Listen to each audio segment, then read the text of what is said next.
পশ্চিমবঙ্গের পর্দা এবারের কোরবানির ঈদ মানে শুধুই উৎসব নয়, এটা তিনটি সিনেমার তিনটি ভিন্ন গল্পে ডুবে যাওয়ার সময়।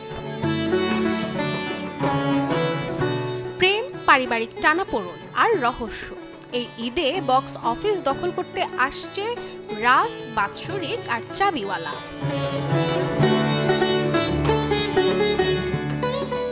প্রথমেই বলি সিনেমা রাসের কথা, যেখানে মূল চরিত্রে অভিনয় করেছেন বিক্রম চট্টোপাধ্যায় ও দেবলীনা কুমার।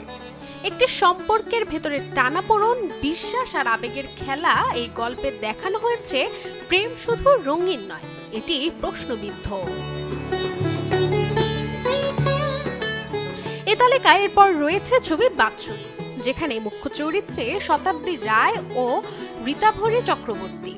একটি মধ্যবিত্ত বাঙালি পরিবারের বার্ষিক মিলন মেলার গল্প, যেখানে পরিবার মানেই শুধু হাসি নয়, কখনো কখনো মুখোমুখি হওয়া কঠিন সত্যের সঙ্গে লড়াই।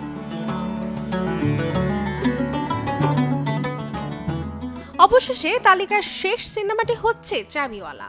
এই সিনেমার অভিনয় রয়েছেন ধৃতিমান চট্টোপাধ্যায় ও শুভাশিস মুখার্জি। এটি একটি অনন্য থ্রিলার ড্রামা, যেখানে একজন চাবিওয়ালার চোখে ধরা পড়ে সমাজের গোপন দরজাগুলো। আর ঠিক তখনই প্রশ্ন ওঠে, চাবি যখন হাতে তখন লুকোনোর আর কি আছে?